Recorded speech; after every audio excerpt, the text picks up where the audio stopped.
Sejam bem-vindos ao Nota 20, programa da Rádio Observador, em parceria com a Iniciativa Educação, programa onde a ciência fala com a educação e, como é hábito, com o professor Nuno Crato. Olá, professor. Ora viva, como está, João Miguel?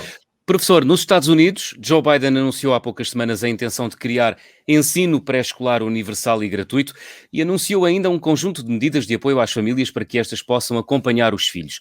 A ideia é aumentar o capital humano no país a partir de uma premissa: cada dólar investido nos primeiros anos de vida nas famílias mais pobres tem um retorno de $7 na economia, através da subida de salários, redução do crime e até a melhoria da saúde. Quão importante é reforçar a atenção de todos nos primeiros anos de vida e o que diz a ciência sobre isso é o tema deste programa. Vamos começar pela pergunta que colocámos no Twitter. O envolvimento dos pais pode ajudar a melhorar o desempenho escolar dos alunos? 90% respondeu sim. Professor, parece não haver dúvidas, o importante é saber como. Está de acordo? Estou completamente de acordo. Eu até, em certa medida, fico espantado por haver 10% que dizem que não. Porque eu quase que estaria à espera que 100% dissesse que sim. Mas percebe-se, claro, percebe-se que haja pessoas que pensam que é melhor os pais estarem um pouco longe. Mas são muito poucas. E há estudos mais recentes, estou a dizer, de há umas dezenas de anos, esta parte têm sido feitos. Uma das pessoas que tem feito esse estudo é o nosso convidado de hoje e eu julgo que era bom passar-lhe a palavra. Muito bem, vamos apresentá-lo. Chama-se Flávio Cunha, é professor de Economia da Universidade de Rice, nos Estados Unidos, Texas. Tem estudado os fatores que contribuem para o aumento de capital humano. Professor Flávio Cunha, obrigado por estar connosco a partir dos Estados Unidos. Prazer é todo meu, muito obrigado, João Miguel, muito obrigado, professor Nuno Crato, pelo convite. Ora essa. Flávio Cunha, eu começava pela pergunta que colocámos aos nossos ouvintes com uma interrogação adicional minha. O envolvimento dos pais pode ajudar a melhorar o desempenho escolar dos alunos? A partir de quando? Quando é que os pais se devem envolver e de que forma é que isso pode ajudar o desempenho escolar dos seus filhos? Eu diria que não só o desempenho escolar, mas toda a trajetória de vida. E aí começa já no pré-natal, né? Começa com o acompanhamento pré-natal que tenha regularidade, que os pais, né, sigam as recomendações, uma dieta balanceada, pouco estresse, etc. Tudo aquilo que os médicos dizem. Depois passa a partir da primeira infância. Desenvolvimento das ligações, dos vínculos efetivos entre pais e filhos, desenvolvimento da linguagem, tudo isso começa muito cedo e terá repercussão não só na escolarização daquela criança, né, como que ela irá na escola, mas terá repercussão para muitas coisas além da escola, para o resto da vida. Eu perguntava ao professor Nuno Crato no início como é que aqui o segredo é como. É isso? Também partilha dessa opinião, Flávio. Como é que os pais se devem envolver com os filhos no sentido de aumentar o desempenho escolar dos seus filhos? No sentido de vir a aumentar o desempenho escolar, não é? Porque muitas vezes é algo que não tem nada ou quase nada a ver com a escola, ou que aparentemente não tem nada a ver com a escola, mas que depois se repercute mais tarde na entrada na escola, que os filhos vão mais bem preparados, vão mais bem socializados, etc. Mas temos aqui um especialista, o professor Flávio Cunha, é um grande especialista internacional destas matérias. Muito bem, então vamos pensar numa situação muito concreta, por exemplo, que a gente pensa sobre a capacidade de leitura de uma criança, né? Em países desenvolvidos como Portugal, como Estados Unidos, como os países da OCDE em geral, o problema de leitura não é mais o problema de decodificação, é um problema de compreensão do que a criança está lendo. E esse problema passa por algumas características, algumas falhas. A principal falha, por exemplo, é ter um vocabulário que não é rico. Isso é decorrência da interação que a criança começa a ter lá na primeira infância. O outro aspecto é a capacidade de compreensão linguística, de reflexo linguístico, né? A história que eu digo moro 20 anos nos Estados Unidos.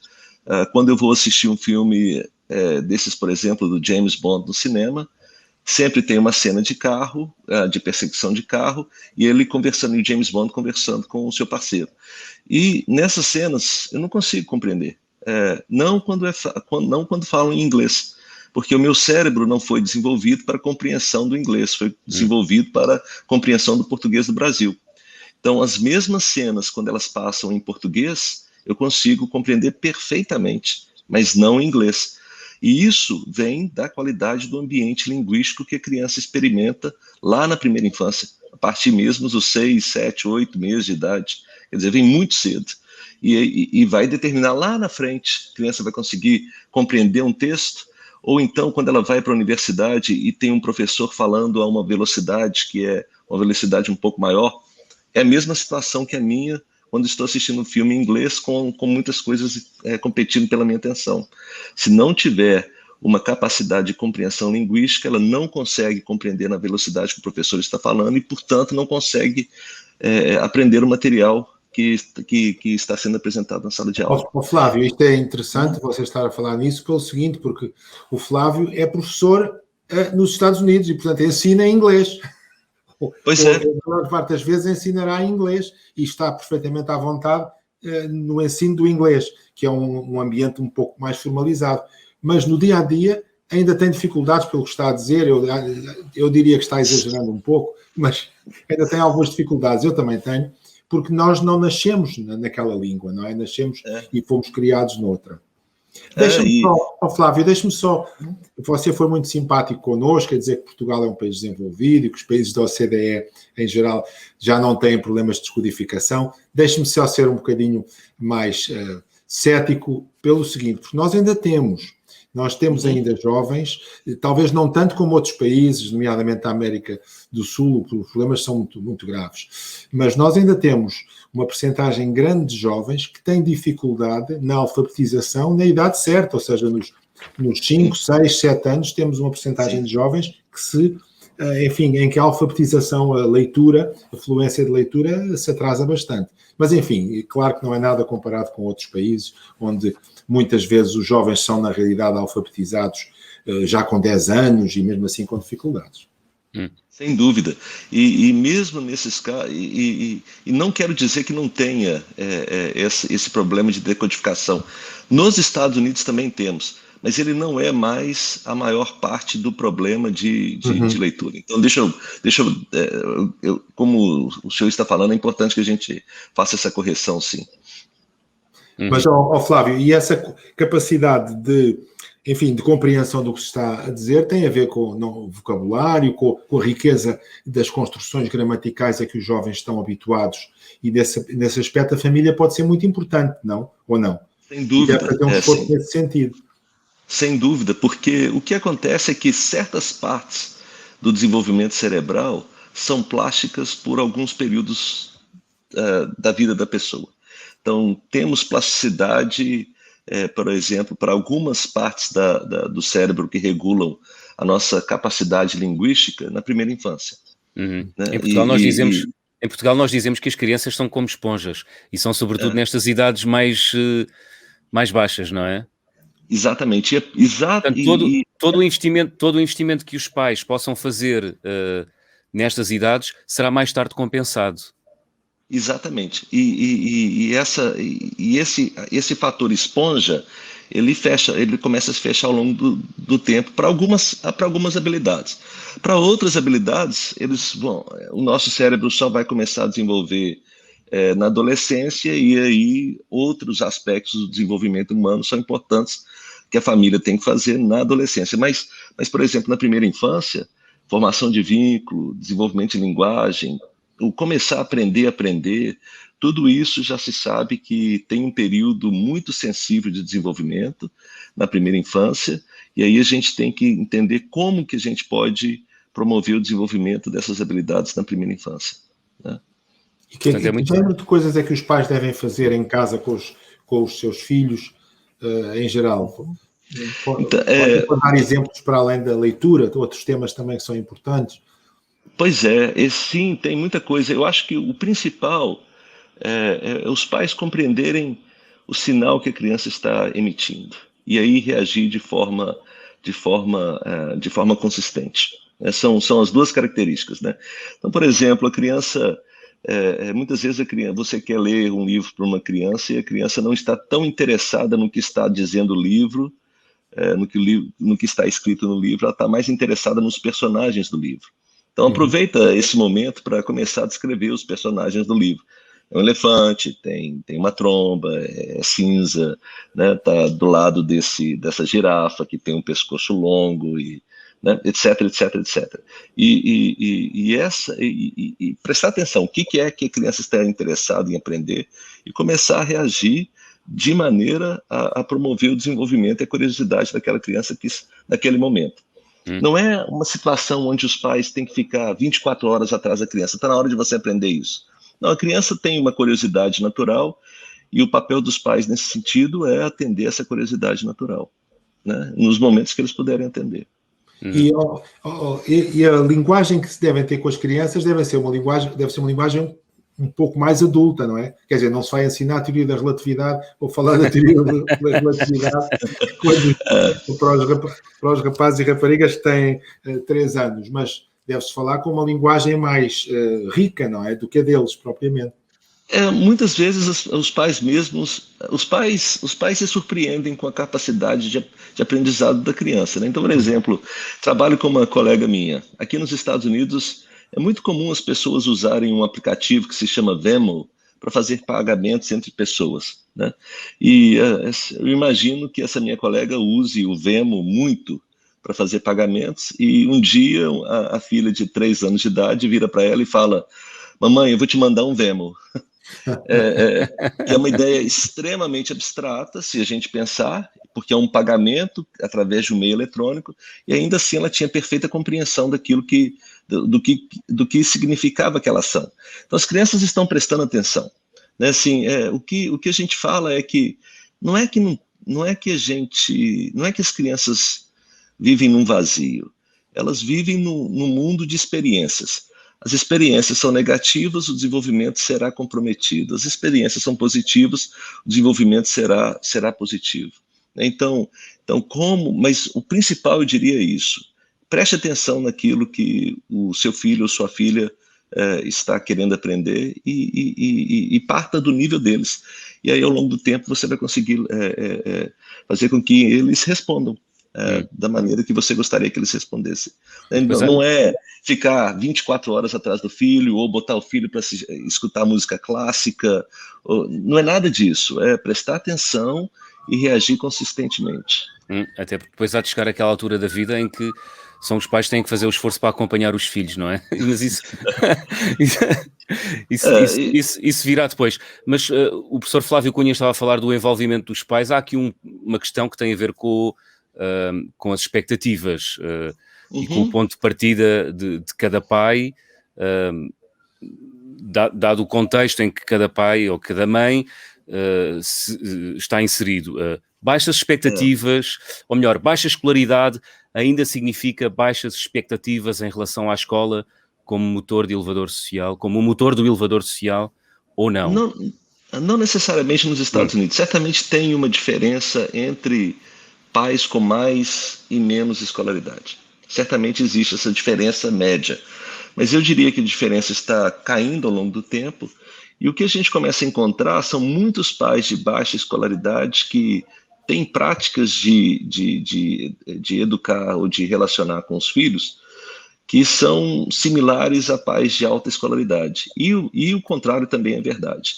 Então, tem boa parte dessa pesquisa que eu fiz sobre expectativas e como as expectativas tendem a explicar a prática dos pais no dia a dia, é exatamente por causa dessa relação, do fato que existe dentro de classes sociais, existem muitas diferenças, que as diferenças dentro de classes sociais são maiores do que as diferenças entre classes sociais. Interessante. Flávio, há uma coisa que certamente está aqui no pensamento de alguns ouvintes, que é, o Flávio é professor de economia, mas está a falar sobre questões que são questões que parecem ser de psicologia, ou mesmo psicologia infantil. Como é que um economista estuda estes problemas? estudando muito do desenvolvimento do infantil através dos psicólogos, que foram feitos pelos psicólogos e trabalhando com eles. Eu tenho parceiros, tenho trabalhado muito com pessoas na área de psicologia, desenvolvimento infantil, e eu sou um leitor ávido daquela literatura, porque não é possível, eu não acredito que eu possa ser um bom economista falando sobre desenvolvimento do capital humano sem estudar o que os psicólogos disseram, mas também os antropólogos. Eu acho que é importante que a gente fale de áreas até mesmo fora da psicologia. Os antropólogos são muito importantes para compreender a diferença cultural que existe entre como pais se relacionam com seus filhos. Os trabalhos que eles fizeram na África, os trabalhos que eles fizeram na América Latina, os trabalhos que eles fizeram na Ásia, foram realmente, para mim, muito importantes para começar a entender por que diferentes culturas se relacionam de forma tão diferente com os pais, com os filhos. E também os sociólogos.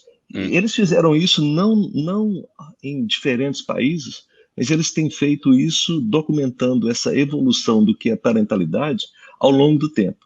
E isso também, então, é por natureza uma disciplina interdisciplinar esse trabalho. Então, eu fiz trabalho com pessoas de saúde pública, de sociologia. Os únicos com quem eu não publiquei nada até hoje foram os antropólogos, e não porque eu não tentei, mas é porque não fui bem sucedido. Mas a contribuição do economista é uma contribuição sobretudo estatística, de desenho das experiências, ou não será assim? Eu acho que o economista tem alguns aspectos que pode contribuir. Eu acho que existe na economia, como também existe na psicologia, uma busca por experimentos controlados que possam dar credibilidade o que a gente chama de causalidade, de relações de causalidade. Mas eu acho que também tem todo um aspecto que é realmente interdisciplinar, porque no final das contas o que a gente está falando é de inovação de política pública. E a política pública ela é multidimensional, porque ela tem um público-alvo, você tem que falar quanto que ela vai custar, de onde que vem o dinheiro, quem vai pagar, quem vai ser beneficiado, como será feito. Então tudo isso é impossível que apenas pessoas da disciplina de psicologia, ou de sociologia, ou de antropologia, ou de economia, tenham capacidade, e também eu diria, outros que são importantes são os cientistas políticos, que sem essa colaboração interdisciplinar, eu acho que não seria possível realizar esse tipo de pesquisa em inovação em política pública. Fica, no entanto, essa nota de que os pais não se podem divorciar do meio onde estão inseridos, e não se podem, sobretudo, divorciar, e devem, como se diz em português, chutar para cima quando tratam quando lidam com as suas crianças, não é? Portanto, tratá-las como criaturas que percebem mais do que aquilo que nós podemos imaginar. É isso, Flávio? É isso, é exatamente isso.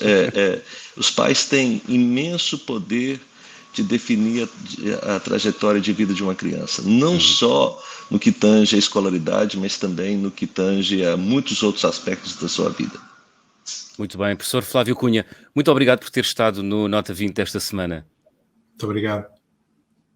Professor Nuno Crato, a grande conclusão a reter do que ouvimos aqui das ideias transmitidas pelo Flávio Cunha é que investir cedo compensa sempre? Sim, compensa o futuro da criança. Eu acho que isto foi uma conversa muito rica, mas o João Miguel já fez a síntese principal, e que acho que eu estou completamente de acordo, que é puxar, não é? Puxar as crianças, ter uma conversa quase de adultos com elas e não estar só a falar ao nível delas e lhes dando informação, porque sem saber ou sem se notar, este tipo de convívio com adultos faz com que as crianças cresçam muito e estejam mais bem preparadas depois para entrar na escola. O pré-escolar pode e tem aqui um papel importante também, e nós vamos ter que falar mais sobre isso, no nosso próximo programa. Exatamente, o tema do nosso próximo programa é precisamente o pré-escolar.